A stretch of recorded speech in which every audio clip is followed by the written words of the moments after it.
All right, welcome back, everybody. So we're doing a little unboxing and tech review, I guess you could say, of the Gbros adapter by 8bitdo. It's been out for a while, but I'm finally getting one. I bought it on Amazon the other day, mostly because Super Mario All-Stars got announced 3D for the Switch, and I want controllers that match the game up as best as possible. So I'm looking for a GameCube one. I'm looking for an N64 one.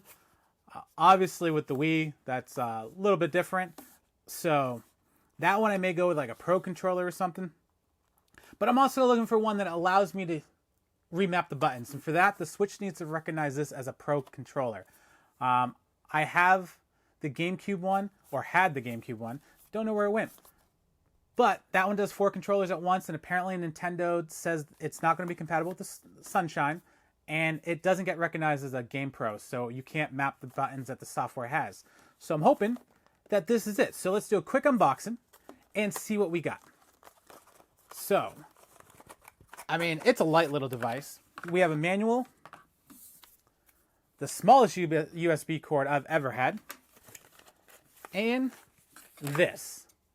So this is going to allow me to either plug in a GameCube controller or a Wiimote style plug controller, like an NES Classic, Super NES Classic. So if you don't have like the NES controllers for the online service, but you're looking to get one, but you don't want to spend the money, but you already have the Classic, buy this. I only paid, what was it? Almost $16 for this. They had a used one though, so I got this for a little bit cheaper, but that's the price that it's running for right now. It's on sale as of Labor Day weekend. So, you know, that's not a bad price, even at the $15. It's normally $20. I paid a couple dollars less because it was used. Don't really care. Even though the box does not look like it's ever been opened. Still stickered and everything. So, yeah, not a bad thing. It does run off of batteries. The manual says... How much does the manual say? The manual says 30 hours. Plus a 1 minute with no connection. So it'll go to sleep. 30 hours is a lot, but I don't want to keep replacing batteries. I read online that you can plug this into your PC with the USB, and that's how it's connected. So I hope that's the same with the Switch. So let's get it over to the Switch and find out if it works. So we're going to plug in the USB, and we have a light. I do not know if I need to sync this. So let's check that out. Okay, so go to change grip order. There is a sync button right here. You have to have it on the S. So if you want it to work, you have to have it on the S. And that's the sync button. So it's on the S. We'll hold the sync button. And I guess we probably should plug in a controller. So we'll plug in the GameCube one first. Okay, you gotta love wires. Now,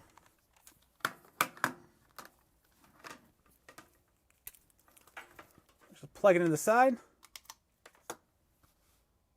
and see what happens. Press the 2 buttons, it popped up. It pops up as a USB. Okay, hopefully.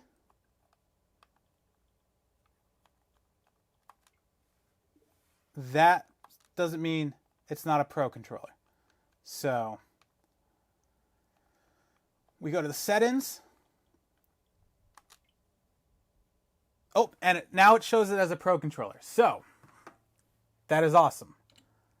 That basically means now I can map the buttons on here and change them to what I want them to be. So I can go down the list and make them changes as I want. The only thing you can't change is the joysticks, unfortunately. I wish you could, but okay, so let's see this in action. So we'll get out of here and we'll try some Super Mario Odyssey. Now,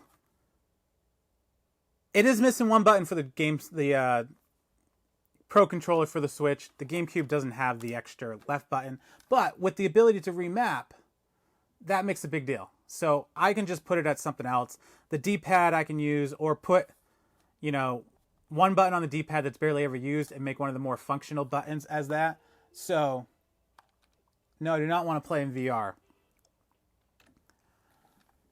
So far, Rumble does work. Rumble is really loud on this GameCube controller. You might be able to pick it up if it gets too loud. So far, it works. I really like the GameCube controllers because it has those notches. I don't like a complete smoothness. I like to know where I'm at. I don't need more than 8 degrees of separation. Apparently it just went out. That's a good test. Not sure why it did that. Okay. So you got that. It moves around. And it's working perfectly fine. Now let's see if we can switch controllers. So I have the classic controller right here. I know you can't control more than one. I did read about that online. So we're going to unplug that one. And then we're going to plug this one in. So now we got our classic controller right here. It just your regular old Wii Classic. I don't have the Pro, so it has really bad buttons, but we'll see how it goes. Okay, let's get out of picture mode.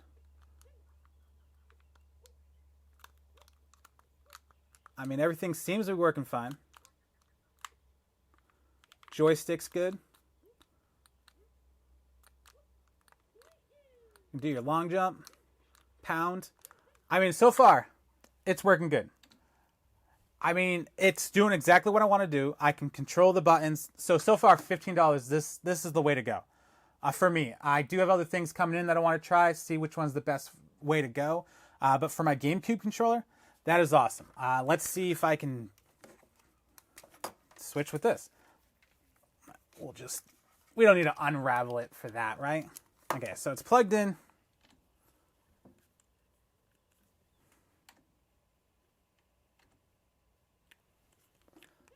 Okay, so you can't move because it's a D-pad and not a joystick. So none of this stuff's working.